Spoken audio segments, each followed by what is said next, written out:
everyone, this is Kelly, and this is going to be a video on tiny hands. I've had multiple people ask me to do these and to do a video about them, and just haven't had the time. So now I'm going to go ahead and give you the essentials of what I do.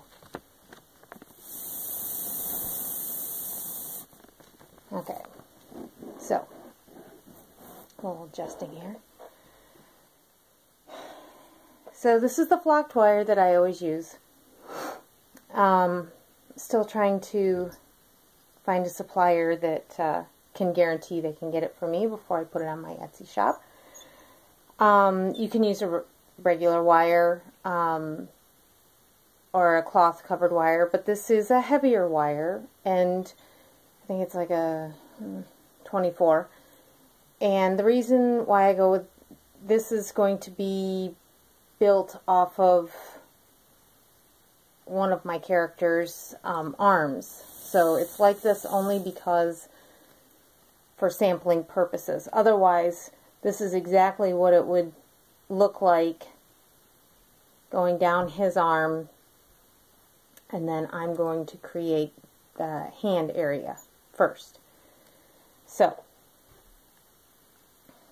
the thing to remember when it comes to hands is the anatomy of when you're drawing a hand. Okay? Your hand is shaped like a pentagram. It has 5 angles. This is what they show you when you're learning to draw hands. And so you want to kind of do the same thing with this. So you're going to, sorry about the squeaky needle nose pliers. So you're going to make your wrist bend, and then you're going to make where your thumb or outer part of your hand is. And this isn't going to be a full pentagram just because the wrist part would be 1, and we're actually going to wire it there. And you make where your middle finger is.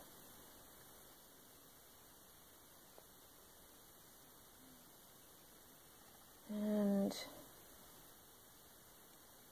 I'm going to widen it a little bit. So really, we're basically making a kind of a square for all intents and purposes when it comes to this. And then you wrap down. I don't wrap down very far because I don't want my arms to be too thick, especially on these pieces. Okay?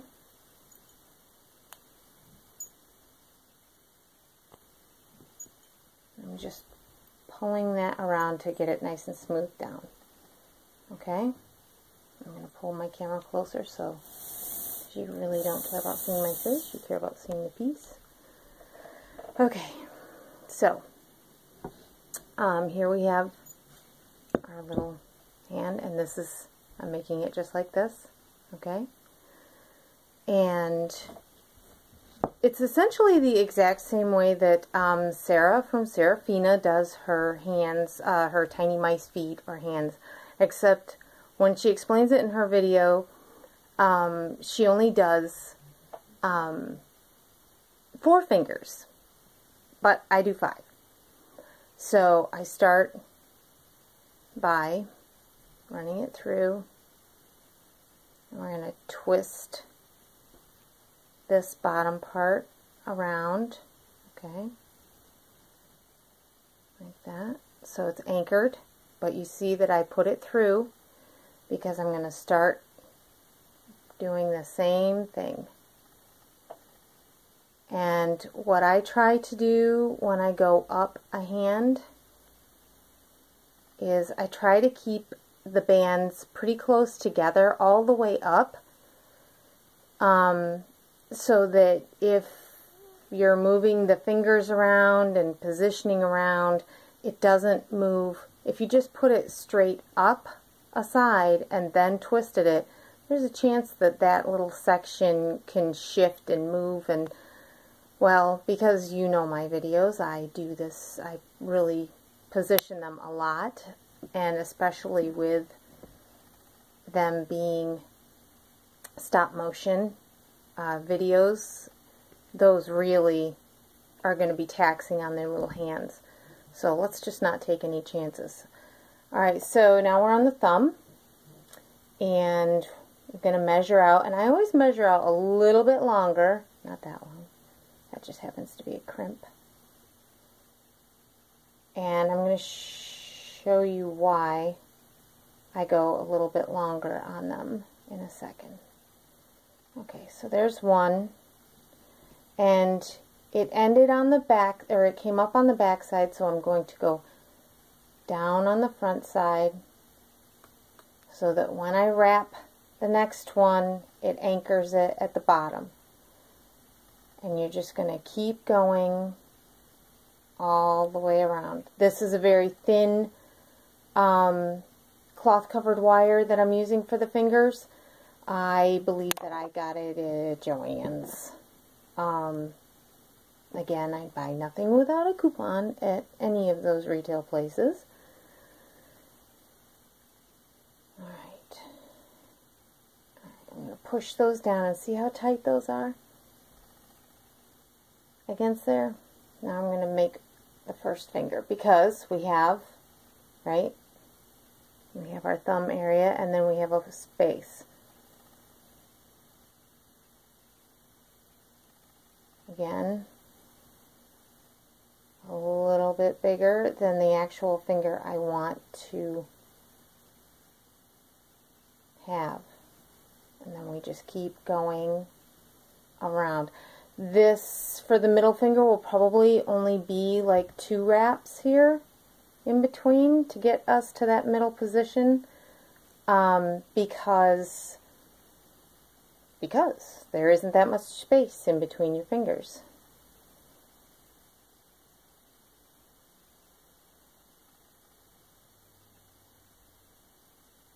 I keep crimping this wire because I'm trying to be very quick. And again, nice big long. But then again, I also made this palm much bigger than I would have made it for, say, the elf that was just here. He had a much smaller palm.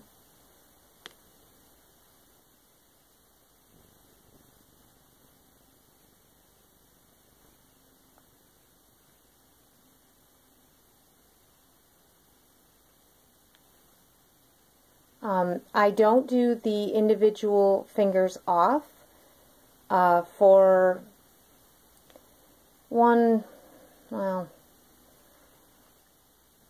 I can see how it would be easier. I find that having this wire to hold on to as I'm putting things on is a little easier for me to handle than a tiny wire that you're wrapping. I'm sure you can use extra wire to hold on to, but I have done it this way from the beginning, and so that's just, I've just stuck with it. I've seen people post lovely hands with it, but again, to me, the key point, instead of having it all radiate from one tiny point, is having this palm.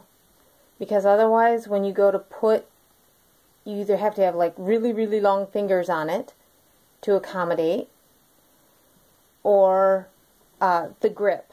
Because it's, you know, you want to potentially, you know, if it's a person, have them hold a prop, or, you know, maybe have a spoon in there. I will tell you one of the things that I do, and I can see that I've gone one too far. That's okay, because none of my hands end up being perfect, ever. The left one never matches the right. I don't know why. You would think it would be easy, but it's not. And I also don't try for absolute perfection as far as them matching, because people aren't either. They aren't perfect.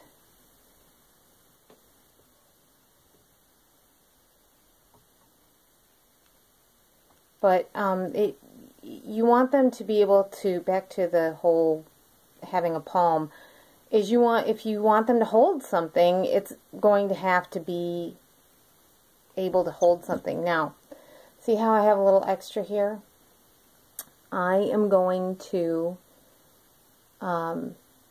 take my needle nose and bend it and adjust it. And then I'm going to push all of those little ringlets back up a little bit, tighten it up. And then I'm going to finish this down. Typically, I do not fill in the center with wire. My giant one that I'm making, my giant piece, I do have wire in the center just because it's so huge. I wanted to have that same kind of skeletal structure in there to support the wool. Now I'm just going to wrap it down around here. I want to drop that below, excuse me. And I'm wrapping the initial finger wire underneath this as I go. Alright.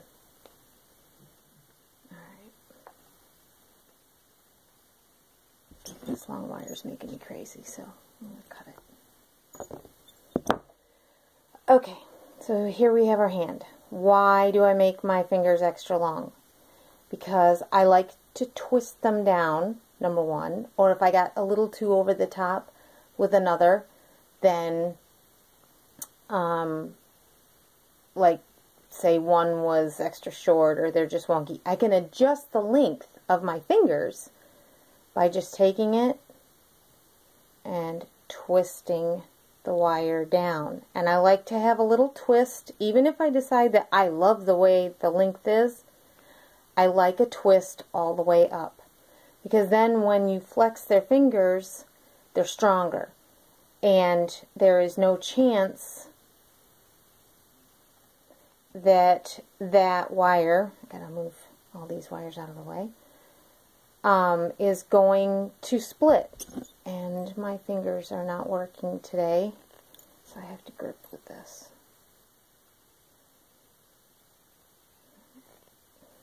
And I think I just made it too short. So I'll shorten this one down. See, this is why I do it. This is why I have that twist in there. I shove those out of the way. And then twist it.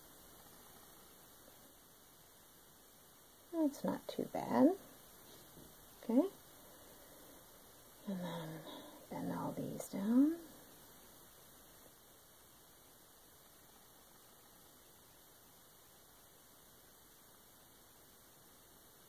Alright.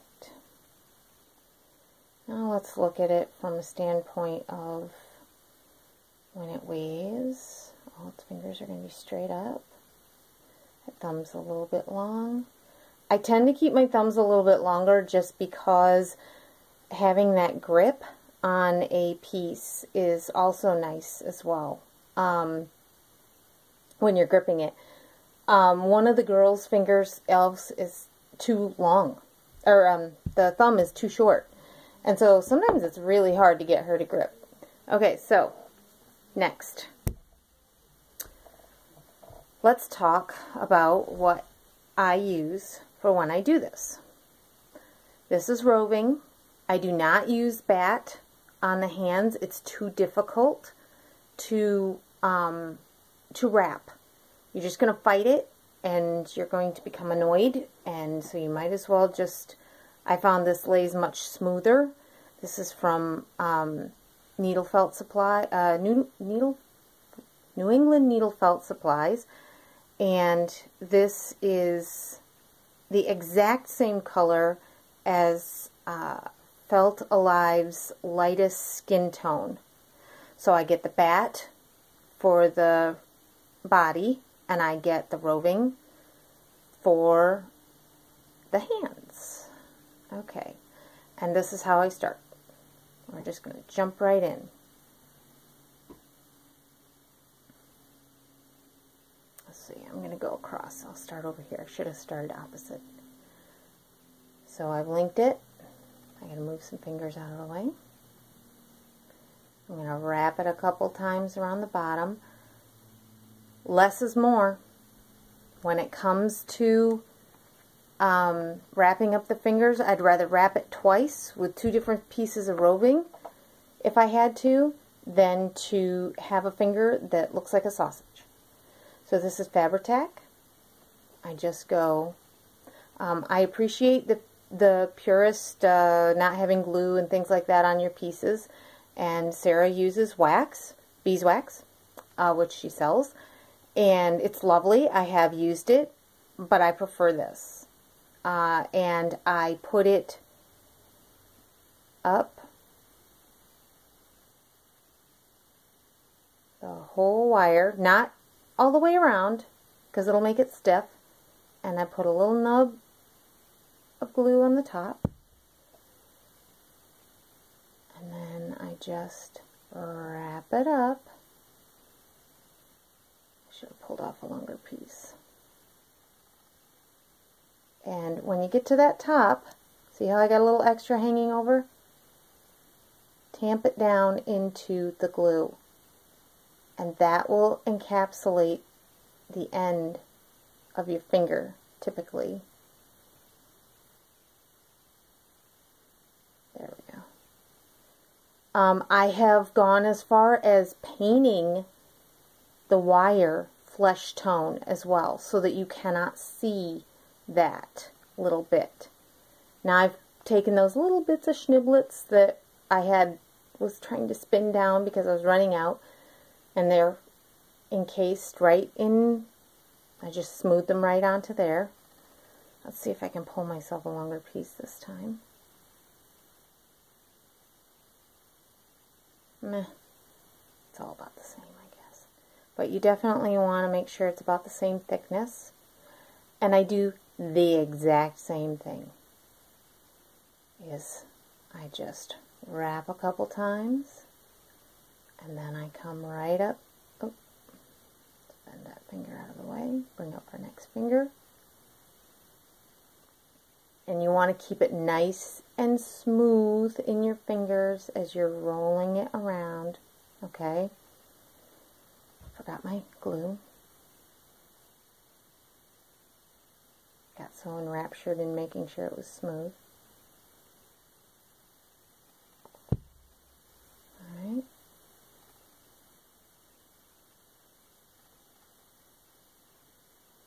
Try to keep it as narrow of a band so that when you get to the top, it's not so thick, like it's encompassing the entire, like this piece of roving was as wide as your finger.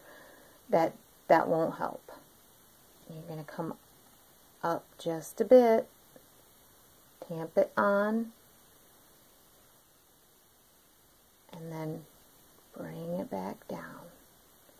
I do it both ways as far as how it goes on, and I just pull a little spot off of there because of how I was handling it. Because I don't want that bulbousy sausage finger. I have that on a couple of my guys.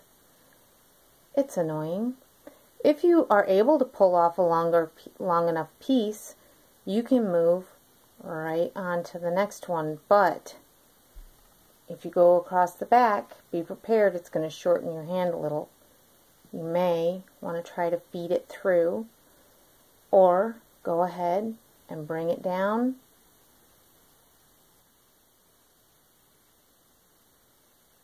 And then you can potentially, if you had a long enough piece, come up here and wrap this piece. And then, really, this is it. I mean, I just keep doing this for every finger, which then fills in this palm, or fills it up. And then the palm side Sometimes I have to take pieces and put them in between the fingers if I didn't get a good enough coverage. But then I'll take a little piece of bat and go ahead and needle felt that on and do the same on the opposite side a little bit. Or prior to, I can also fill it with a little bit of bat in here before I get too many fingers on, so it has a little squishiness. But just remember, to make a palm, whatever side you start with, it's going to push that wool down and kind of arch it on the other side. So this is like this. So I want to have it so it's like this for my first initial stab. So you stab down through where you want your palm to be first.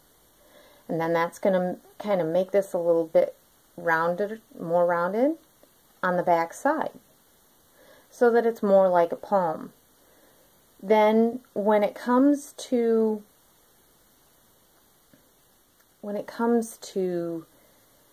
positioning your hands, your hand is like a claw. It's not perfectly flat like this all the time. So when you grip things, you have arches and smaller bones that are giving you this curve. So sometimes, most of the time, I will take this after, and that means make sure your needle noses are clean, which I cannot guarantee because I use lots of glue and stuff on it. Hold it like this, push it down just a little at the wrist, and see how it gives you that arch into your fingers, okay, into your palm, into your hand. You can also grab it and tilt the main, you're doing any manipulating like this, you're doing it to the main large wire. Okay? And then that way it gives you more realistic gripping. It's, you know, because our hands can encapsulate something, whereas if you keep it just this flat, it's going to be flat. So if you decided to do your fingers separately, you can always just have your round palm part, wrap your little fingers with just little bits of wire sticking off the bottom, and then spin it around the same way, making sure to use that extra wire in between each one. It's an option, but this is it. This is my secret for fingers. Roving, little bead of glue, make sure it's especially on the top, and you have these great fingers that you can pose. This is coming loose because I did not anchor it well, so don't think that it's because the glue isn't sticking or something like that. This has actually got nice long fingers on it, so it will be able to grip a lot. So, see, I have to look into a mirror to shoot like this.